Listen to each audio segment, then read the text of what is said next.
পলা ফেসবুকে notification check করতে গিয়ে দেখে জয়ের ফ্রেন্ড রিকোয়েস্ট এসেছে। সে খানিকটা অবাক হয়। সে রিকোয়েস্টটা অ্যাকসেপ্ট করে এবং মেসেজ করে বলে, কেমন আছিস জয়? যেমনটা রেখে গেছিস তেমনই আছি। কিছুক্ষণ পর পলা মেসেজ করে বলে, তোর ফ্যামিলিতে সবাই কেমন আছে? নতুন সংসার করেছিস? সামনের মাসে করবো রে সংসার। ভালো কথা তো। তোর আমাকে মনে ছিল? হ্যাঁ, মনের গভীরে আজও আছিস। কেন রেখেছিস?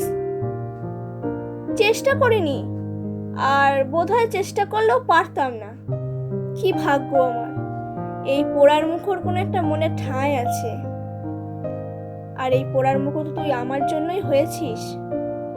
না না, আমার ভাগ্যের জন্য হয়েছি। এবার সত্যি করে বলতো, আমাকে নিয়ে আজও কি কোনো অনুভূতি রেখেছিস?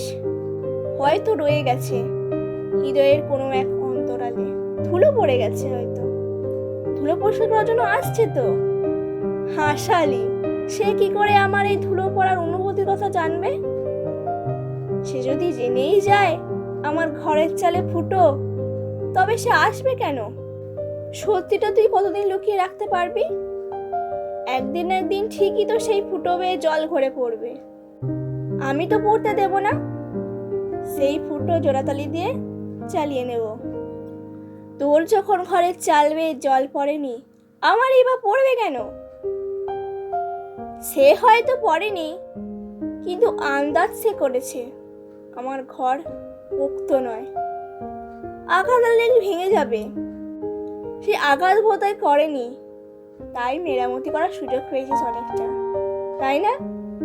আমার ঘরের খোঁজ তুই জানবি না, তবে তোর ঘর যাতে না ভাঙে সেদিকে খেয়াল রাখবো। অনেক খেয়াল রেখেছিস রে, আর তোকে কিছু দায়িত্ব নিতে হবে না। ভালো থাক, আর সবাইকে ভালো রাখ। ভালো থাকিস, আর যে আসবে তাকেও ভালো রাখিস।